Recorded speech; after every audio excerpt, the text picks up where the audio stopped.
Well, hello, welcome to episode 197 of the Confident Live Marketing Podcast. And in today's episode, we're talking about how to create a professional personal brand, which is really cool. And it's not me talking about this. I've got my good friend, Phil Pallen, in to talk about this. He is an absolute expert when it comes to this. Let's bring in Phil. How are you doing today? Ian, I'm excellent now that my day has officially begun with you. Let's just say that.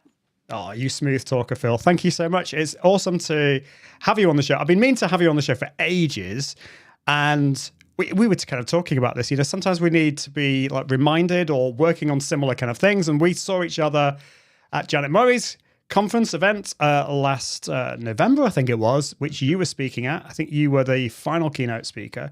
And yeah, so it's great to have you on the show.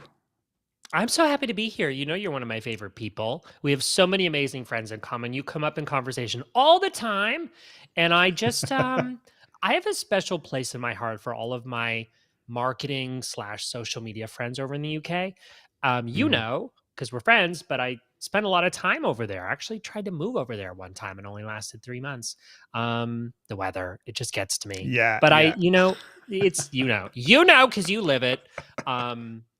Speaking, I think it was 2015 where we met. We met at New Media Europe. That was one of the first conferences that I spoke at, international conferences that I ever spoke at. So it has a special place in my heart. And it was a long time ago. And I just love that we've been friends for a long time. And now we have so many cool things that we're working on together. And I love that. I know. Yeah, well, don't share any of that right now because I haven't pressed record on the podcast machine. So let's wait for that. But just to say, if you have joined us watching live, welcome to the show. Great to have you here. Let us know where in the world you're watching from. I can see that Paul is watching from Vancouver. I'll bring your comment in just after the break. But let us know where in the world you're watching from. If you have a question, a thought, anything to do with personal branding, graphics, that kind of thing, that would be awesome. That's what we're going to be talking about on today's show. Well, I think it's time to get on with the show. Let's do it right now.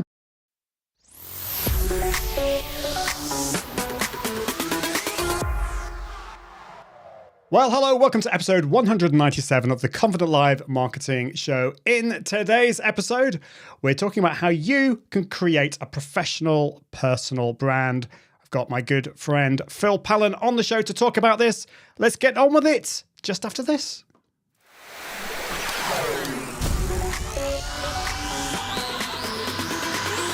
Welcome to the Confident Live Marketing Show with Ian Anderson Gray. Helping you level up your impact, authority, and profits through the power of confident live video. Optimize your mindset and communication and increase your confidence in front of the camera. Get confident with the tech and gear. And get confident with the content and marketing. Together, we can go live! Well, hello. Welcome to the show, episode 197. This is the show that helps you level up your impact, authority, and profits through confident live video, broadcasting on Facebook, YouTube, and LinkedIn. And of course, this is a podcast that comes out every single Friday. If you haven't come across the podcast, then please do go to iag.me/podcast. Well, just before I bring in my special guest today, just a few little housekeeping things. We are coming up to episode 200. I've been doing a lot of thinking about what we're going to do for episode 200. And basically, I'm going to be relaunching this show and this podcast. Going to be doing some really cool things. I'm actually going to be doing a bit of rebranding as well. So I might be picking Phil's ears or Phil's thoughts on this. Phil's ears? I don't know why I said that. Phil's thoughts. That's what you do. You pick people's brains. Oh, it's one of those days. My brain's not working. So, I'm thinking I might have a little bit of a gap of maybe 2 or 3 weeks while I get ready for that. So it's just to let me know what your thoughts are and what we should do for episode 200. That would be awesome. Well, let's see who we got in the house at the moment. We have got Paul watching from Vancouver, Canada, the grammar detective. Great to see you, Paul. And we've got the fabulous Carl from Carl's Bearded Banter saying hello. Great to see you. And you were here at episode 100. You won second prize, I think, wasn't it, Carl? In the big giveaway. So great to see you. Bend, thank you, Carl. You're bend his ears, pick his brain. I always mix my metaphors. That's the problem.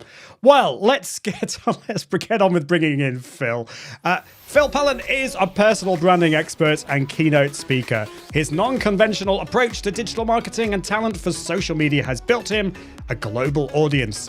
As a brand strategist, Phil has advised hundreds of brands from over 30 countries, including a shark on Shark Tank, a Nobel Peace Prize winner, politicians, and some of the most important names in entertainment. A digital nomad and globetrotter, Phil has delivered speeches on 5 different continents and frequently appears as an expert contributor in media outlets around the world, including CNN, Access, Hollywood, and the Daily Mail. Welcome to the show, Phil! Oh, the applause, the metaphors. I, for one, like when you mix them up because it makes it unique and it makes them your own. Ian. I'm so happy to be here. Thank you. Well, thank you. You're very, very kind there. I'm always mixing my metaphors, but I want to know. So you've been speaking on 5 different continents. When's your first gig in Antarctica to the penguins? It's got to happen. I know. Can you imagine? That would be a very small audience.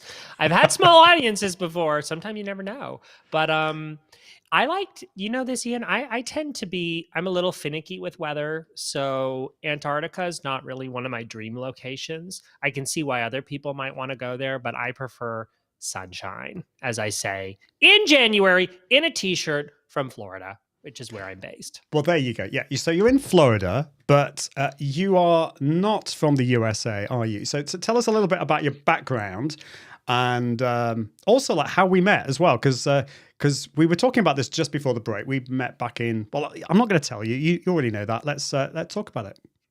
Okay, sure. So I grew up in Canada. I'm Canadian still. I have my green card. That's how I'm able to live here and work here. But I've spent a lot of time, I'd say, I guess I've been at this for about 11 years.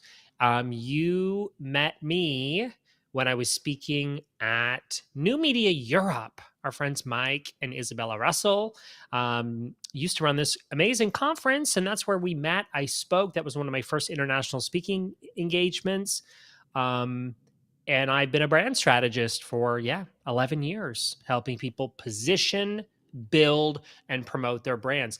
And I say people more than companies. I think that's what makes me unique, not necessarily in the landscape now. There's lots of people who specialize in personal branding. There are photographers that specialize in personal branding. That's now a thing.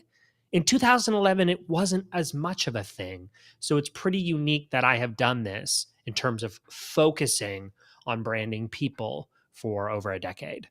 That's awesome. So we started our businesses roughly the same time. I was about 2011 as well. And New Media Europe, those were the days, 2015. And that was in Manchester. So were you in Manchester or was it London? I was in both. I thought you were both. So Yep. So that's cool. Just to look at the comments. So like Carl is saying, no, we are not 100 shows older already. We are. We've got somebody watching on Facebook. I don't know who you are, unfortunately, because Facebook, saying good afternoon from Toronto. All these Canadians. I know. We've got all the Canadians in the house today.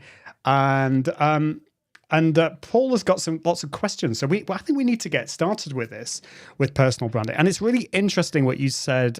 Actually, just before we did that, because I do have to put this photo up, because we spoke, was it 2019 in Poland? If you're listening to the podcast, you won't be able to see this, but it's a picture of myself, Phil, and Mike Russell. We had such a fun time in Poland in 2019. So travel is definitely part of the kind of thing that you love doing and I love doing.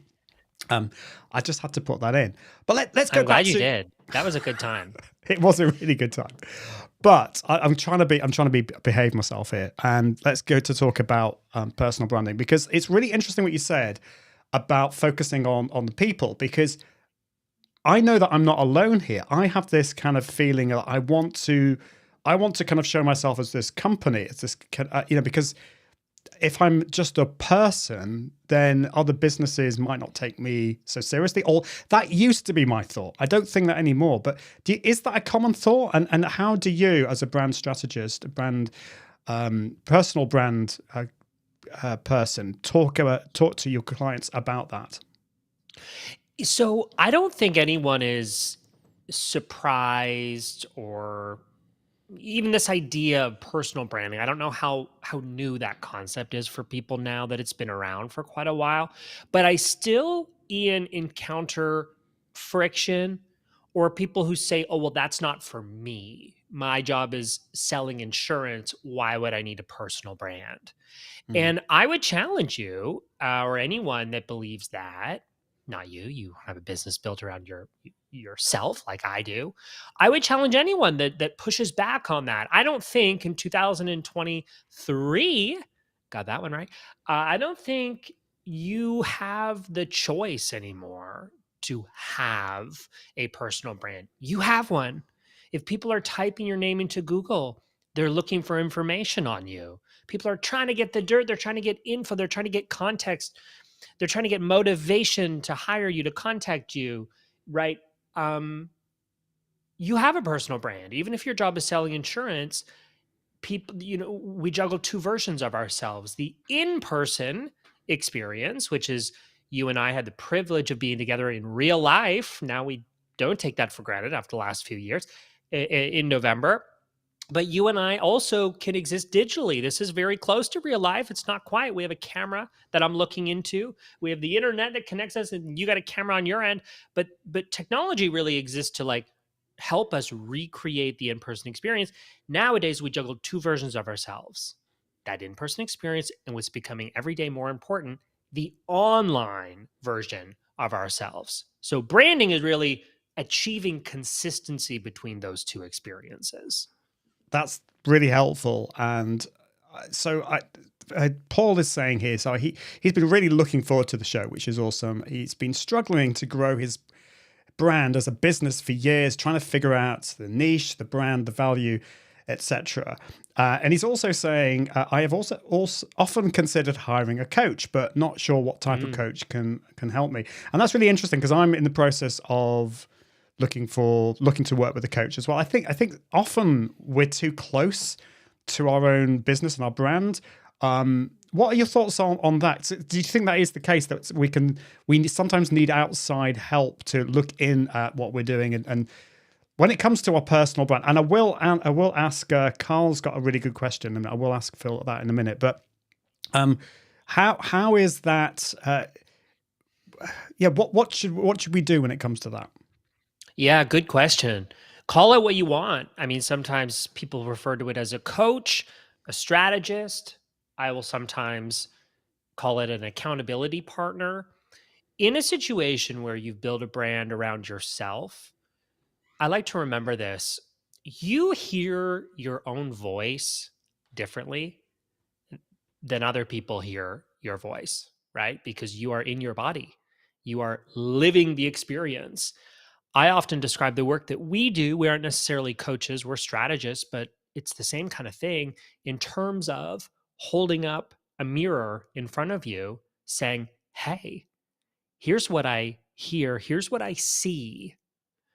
Now, my focus on personal branding, right? Positioning your brand, building something to show for it, and promoting it. Social media strategy is a big part of what I do because I work with people.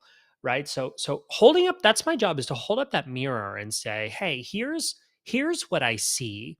Here's maybe the order that I, based on my experience in working with people in all different industries, here's what I would tackle first.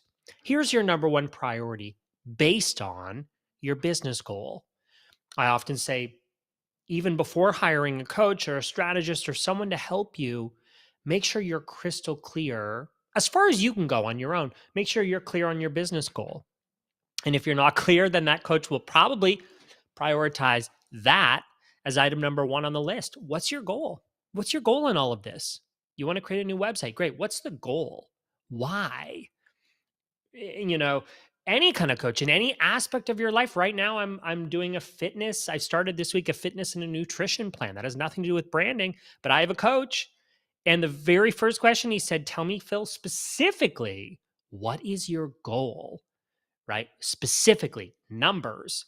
And I approach my work in the same way. You got to get specific. What is your goal?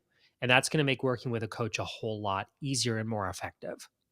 Yeah, so important to think about those big goals. What's the point of this? I mean, sometimes it can be enjoyment, but if you've got a business, you're wanting to generate money, but what's that for? What is the goal, the ultimate goal in your business? And sometimes you might need a coach to help tease that out.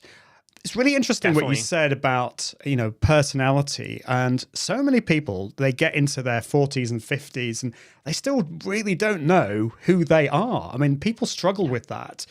And so like when it comes to your business, and because we're multifaceted, like what aspects of you do you want to amplify with your personal brand? So Carl's got a great question, and maybe you can kind of come into those questions that I mentioned about, which parts of you do we kind of put forward in our brand? But his question's a really simple one. What does branding a person actually mean?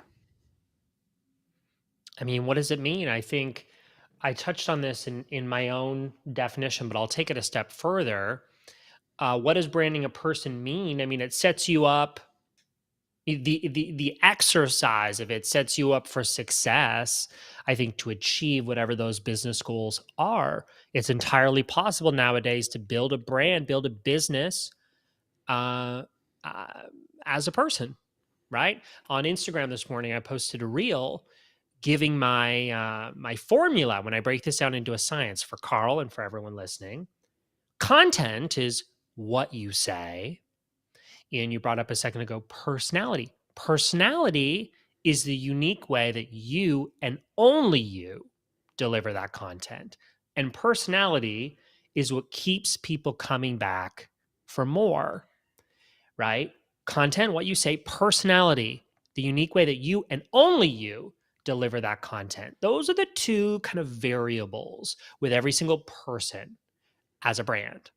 So why would we do personal branding? I mean, think about your goals. Think about how you enjoy spending your time. It is my goal. It is my mission on planet Earth to help as many people as possible, identify what is they love to do and pair that thing with something others need and ideally are willing to spend money on, so we can turn this into a business, create a livelihood out of it, doing something that brings you joy. And I know you feel the same way about your job as I do. I absolutely love my job. And let me tell you why I love it. Because I do what I want. I don't sit here and write 10,000 word blog posts. Thankfully, nowadays, or certainly the direction things are going, we have technology, we have AI to help us with that. I like to talk. I don't like to write. But as part of my job, I'm sitting at my home office in sweatpants, can't see them, but you got to trust me, literally on my own schedule, talking to you through a camera, sharing ideas. This is my job. Obviously, there's other parts to my job, but I have created a career really, that has so many elements, layers of it, doing things that fulfill me. And that's the joy of personal branding. It's taking inventory of what do you love? How can we then, that on its own is a hobby. How do we pair what you love with something others need? Right? The best, I'll finish this with this. The best online branding recreates the in-person experience. What makes you great? What makes you memorable? What is your goal, right? How can we use the web, the digital real estate that we have, to achieve consistency? That's awesome. Really good stuff there. And this excites me. I think it excites a lot of people watching and listening as well. So Paul says, thank you. I love the idea of holding up the mirror. Oh, yeah. Yeah, that's and he also says, on our own, it's hard to know what, if anything, we have to offer. And I don't know about you, Phil, but I went through this like moment in my 20s, I think it was, when I just didn't know. I like, what are my strengths? What am I good at? And sometimes we're too close to ourselves. We need that help from other people. Martin, I assume this is Martin Buckland. He says, hallelujah, I know who I am. Well done. That's great. Now you've answered my next question, which was, well, partially answered it, which was, what does having a standout personal brand do? You've worked with loads and loads of people. Almost can you maybe 350 clients in 11 years. Wow, that's a lot. So I just wonder whether you could give some examples of, and you don't necessarily need to name any names, but just I'm interested, like the kind of the before and the after. So somebody who didn't have a particularly solid personal brand before, and what their brand did for them. What was the point of it? What were the benefits of having a strong professional personal brand? Oh yeah, I love this question. And I try to answer it differently every time someone asks me for a before and after or an example of someone I've worked with. There are so many. I have almost 70 projects on my website that I don't necessarily show the before because that's someone else's work, and that's not very nice of me to go, hey, look how much better mine is than theirs. Or if the client did it themselves, which is often the case. But I have lots of afters, almost 70 projects on my website. So philpallen.co/projects. Sorry, and I didn't plan to say that URL, so you don't have a graphic for it. Just off the top of my head. But yeah, on my website, the first page, projects. And there I have almost 70 examples of the types of clients that I work with. So public speakers, coaches and consultants. We're talking about coaches. I work with a lot of coaches. Food brands, hospitality, nutritionists, jewelry designers, media personalities. I've worked, in over a decade with a lot of different industries, which makes it interesting for me to jump industry to industry. But a lot of the things that I observe and the advice I give is the same, right? So an example of someone that comes to mind who really benefited from the exercise, there are lots, but there's one on my website that I'll describe. Her name is Kate Payne. She's under coaches and consultants, that category. And Kate came to us hesitant about the idea of personal branding. That's why I'm bringing her up in this conversation. She was like, well, I obviously, I have to brand as a company so people take me seriously. Doesn't that sound familiar, Ian? Yep. And we said to her, no, Kate, people hire you for you. They come to you because of your perspective, your way, your experience, your way of doing things. And so we really need to capitalize on the human element of your brand. That's you. It's you. You are the reason. And so, okay, I trust you. So we got photos done. We built her website. The website for me is the part that I'm the most involved with in a branding project. I've got an amazing team. Most of my team members have worked with me for over 5-6 years. So they're lifers, which is super cool. Very small team. We all have our roles. I pretend I'm Picasso. So by the time that I make a website and code and design and layout, my colleague Lauren writes the copy. We have we work with a photographer wherever the client is. My designer Kostya has done a really beautiful brand identity, and I get to just bring in all these elements together and create something awesome. Kate said after we launched her website, within 6 months, she said, my business has tripled, and there's no other explanation for it than my brand, my website, this new me. So if we unpack that, it's more than just, oh, look at how beautiful my website is. It's also reflected in Kate's confidence, right? As a brand, her ability to go, you know what? Yes, I am a business. I am a brand. It's clarity in her services, in what I would often describe as access points. How can people access you, right? Is it one-on-one? Is it group coaching? Is it digital downloads? Speaking on stage, virtual? What are those access points? And how do we clearly outline to someone, this is how I can serve you and this is what it costs and these are the details, right? So the website for us, I'm really excited by the output of the website, the physical, the tangibleness of a website that anyone in the world can go to. But I gotta say, it's the exercise of making one that's actually more important than the output, because it forces you to think through, how do I want to be perceived by someone? We get to craft that. And that's why I, with so much enthusiasm, talk about my work. Every single day, I get to be involved, with helping someone craft their first impression. And that's so cool. I mean, that must be so exciting to see that and to see that growth. And I loved what you said about confidence, because I totally agree with you. when I rebranded, when I commissioned the branding that I've got for this show and the videos, it's kind of weird, but it did give me more confidence. And you kind of think, well, why would that be? I think it also makes you more memorable. So with so many people creating content these days, how do you stand out? With so many coaches and consultants out there, how do you stand out? And if your brand is memorable, then that helps you stand out. And I think also the clarity. You said, what was the word that you used? It wasn't touch points or these access points. I think Access points. Access points. Yeah. And this has been, I'm going to be totally transparent and honest about this. This is something that I've really struggled with in my business is I don't think I do a particularly good job at it, expressing and explaining what it is that I do and on my offer. I don't think I do a good job at my access points.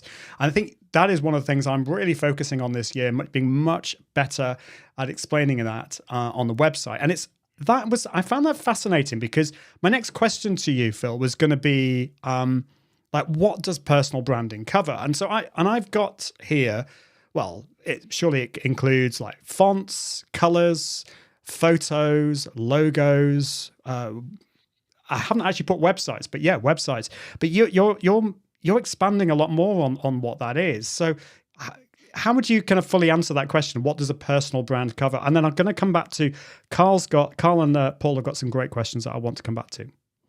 Great. We'll come back to those. You actually just described in completion, I would say the second vertical of my business, or let's call it access point. You like that, Ian? So we're going to use those. But I work with clients in three phases, right? Positioning their brand. So that's doing the work that we've touched on today, positioning. How are you different from your competitors? Who are your brand heroes? What does your visual brand look like? Right? If people don't know, I don't have a favorite color. Great. Walk over to your closet and pull out the 10 outfits that make you feel the best. Lay them out on your bed and take a photo of it. And then tell me what you see in that photo when you pull it up. Certain colors that are repeated or certain designs or textures. Let that inspire your visual brand, right? Online. So you described, I think, the area where I have to say we probably shine the most, which is that second one, build. Positioning is absolutely essential. It's like building a house, right?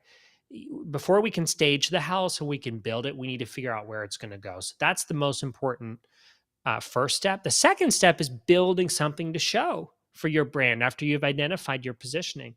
So it starts for me with photography, which people go, really? You would start taking photos? Yeah. Because we have to find a photographer that we trust, that can deliver what we need, the vision that we have. But good photography can inspire the rest of the branding process.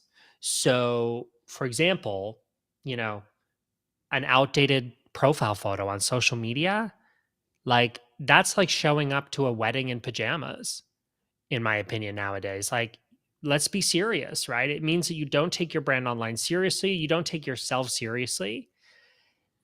Good photography is a really important investment. I'd say it's more important than a logo. For now, if you're launching a business, you're not going to hire someone like me. Put your name, until you prove to yourself what we would call proof of concept, that there's demand for your business, that it can grow, that people need it, that it's something that fulfills you.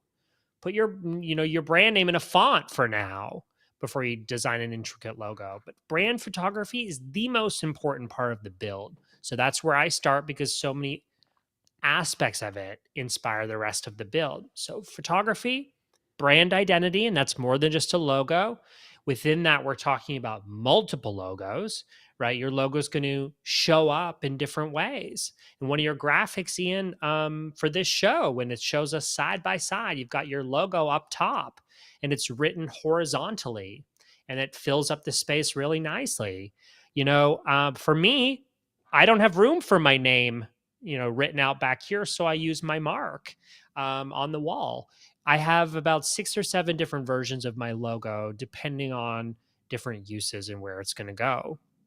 And then we would call those logo lockups. So you need logos, you need color, you need typography. How many colors? I don't know how detailed you want me to go, but I'm just going to give an overview of each. Go. Generally between 3 and 5 colors. You want a white, a light, a bold, a dark, and a black. And I say a white and a black, not necessarily pure white and black. On a screen, it can be a bit stark. So I typically, when I do black in a color palette, it's normally a super dark gray, not quite a full black. But yeah, colors, I'd say between 3 and 5. What else? Typography, you need a header font and a body font generally. So I normally will have 2 to 3 fonts, just depending on what a client needs and how we want them to show up. And then you have to think about how's your brand going to look in real life on a business card or physical signage. That's physical. That's physical, isn't it? Now you know I'm a branding there we go. Now you know I'm a branding enthusiast. When And you might have to explain. Tattooed. Yeah, Yes, explain to the podcast listeners what's happening here. I'm showing up my wrist. Oh yeah, right. The podcasters can't see us. I'm showing up my wrist to the camera because I have my logo tattooed on my wrist. That my is colleague commitment. Lauren was That is it's commitment, Phil. My colleague Lauren was like, "Oh, thank God! Now he won't keep rebranding. Put that energy into clients instead of our rebrands." It's true. I haven't rebranded since then. You want to think about how your brand's going to show up online in the email signature, website header, social media, all different places that it can show up online, and then in print, physical, which I just gave a few examples. That's the build. And then that final stage I'll do super quickly. That's like social media. It's really anything to stick a for sale sign out front of that brand that you've worked hard to build. That house, how do we sell it? That's really cool. So I love the idea of starting with photographs, because photography, I don't think that is what most people would think. As you said, it's not. And it's interesting because looking back, I didn't do this deliberately, but I had this really good friend who took photographs, and they're still what I use today, which reminds me, this year I need to get some new ones because they were back in 2016. They're too old. I need, time.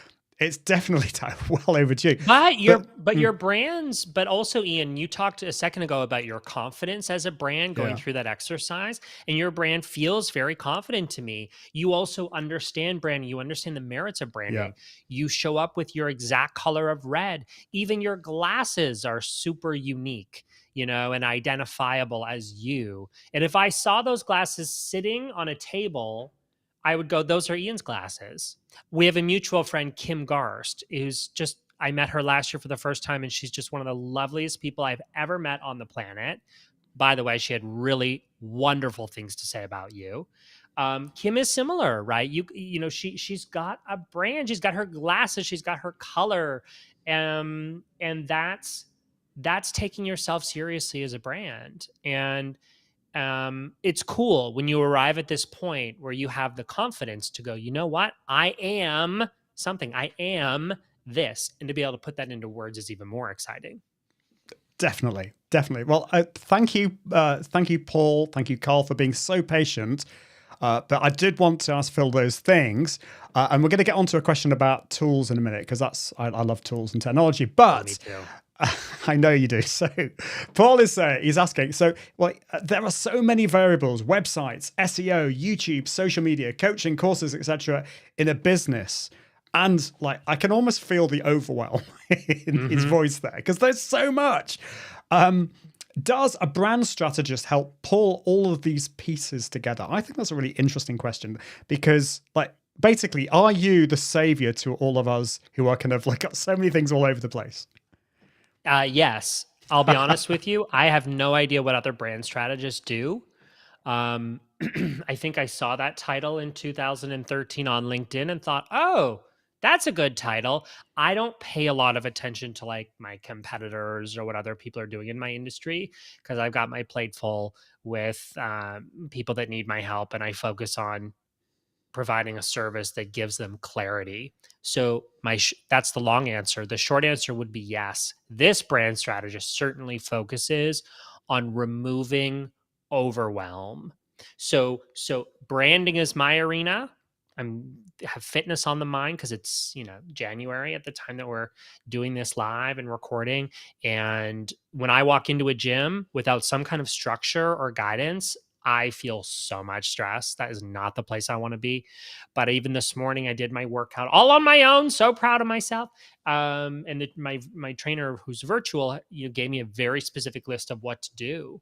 I even had to film myself to be able to, give feedback. That's what we do. When you hire someone, you're hiring an expert that's super confident, has authority in the area that you need help. And that's the merit of it. The downside is you have to pay for it because that's how we make a living. The upside is you can probably have a really beautiful final result if you do what you're told. Not all of my clients necessarily do what they're told, but a lot of them do. And I've noticed, Ian, in a decade of working, the two qualities that my clients have that are almost guaranteed for success is trust in me, trust in my team, the advice that we give you, the framework to follow. And then the second would just be positivity, a good attitude, being excited and finding the joys. Not all of it is joyful. Trust me. People hate getting their picture taken.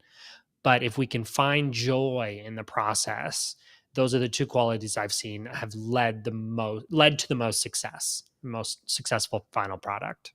Yeah, no, I can definitely imagine. Paul is saying I'm constantly overwhelmed and often discouraged. I hear you. You are not alone, Paul. I think we've all gone through periods of that in our time, but there is help, and we really hope that this episode today is helping you. And of course, we do know somebody who can help. So am I pointing the right? Well, there we go. It's that way.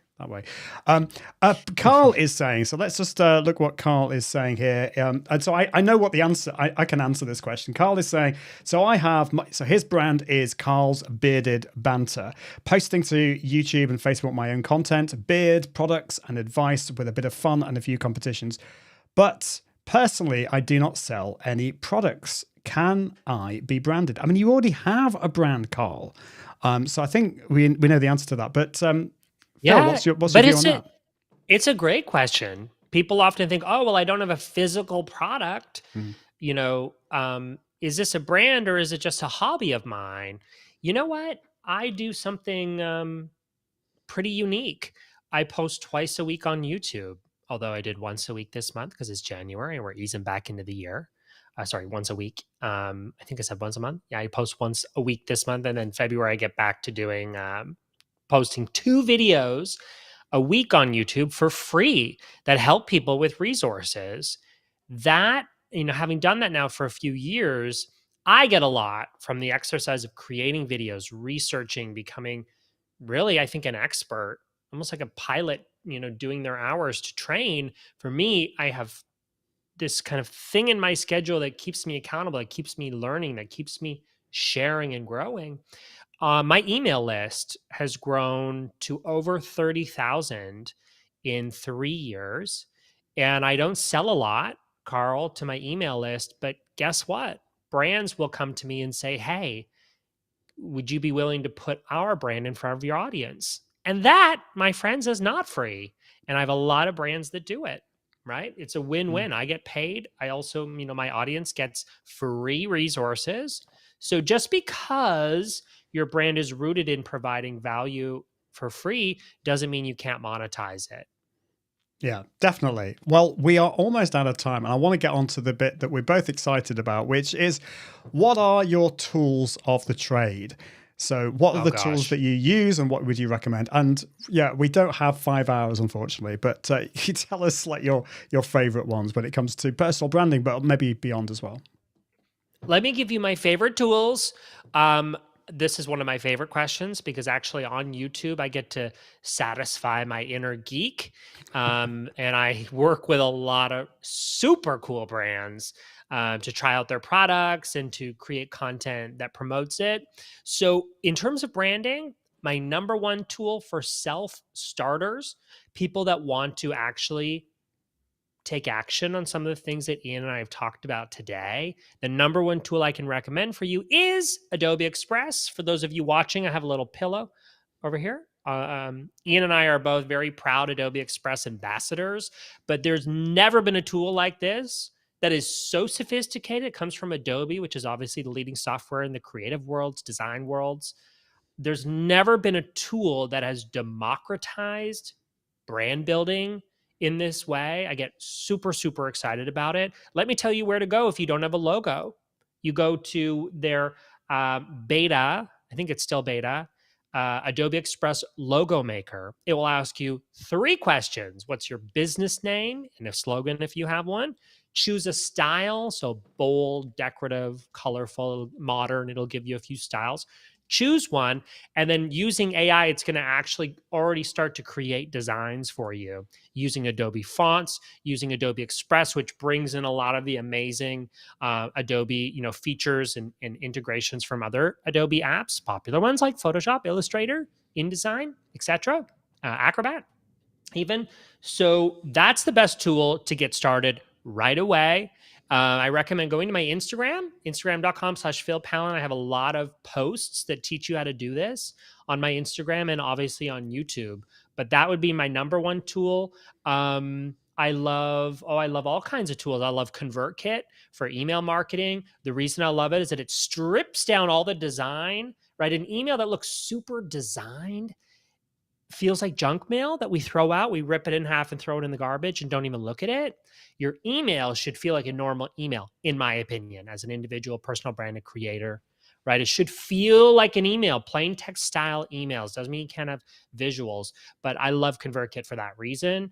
What are some other tools that I like? Oh, I have so many, Ian. I post them all the time, almost every day on platforms like Instagram and YouTube. So when in doubt, you need a tool for something specific, type my name and then that need, and there's probably something that'll come up for you. I've put you on the spot, haven't I, with all of these things? But yeah, no, I love it. I could list 100, but you said we're at the end of the show, so I'm only choosing 2. I know. You're too kind. Well, yeah, Adobe Express is awesome, and I have to say, I've not played around with the logo maker, so I'm excited about playing around with that after the show.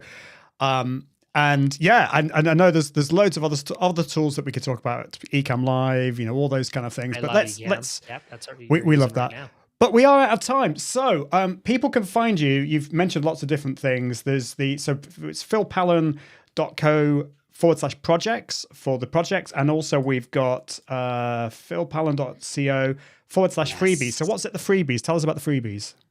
Yeah, so here I have lots of digital downloads that I've created and just made available for free. Some of these, my most popular one is 100 Evergreen Content Ideas, has been downloaded over 24,000 times.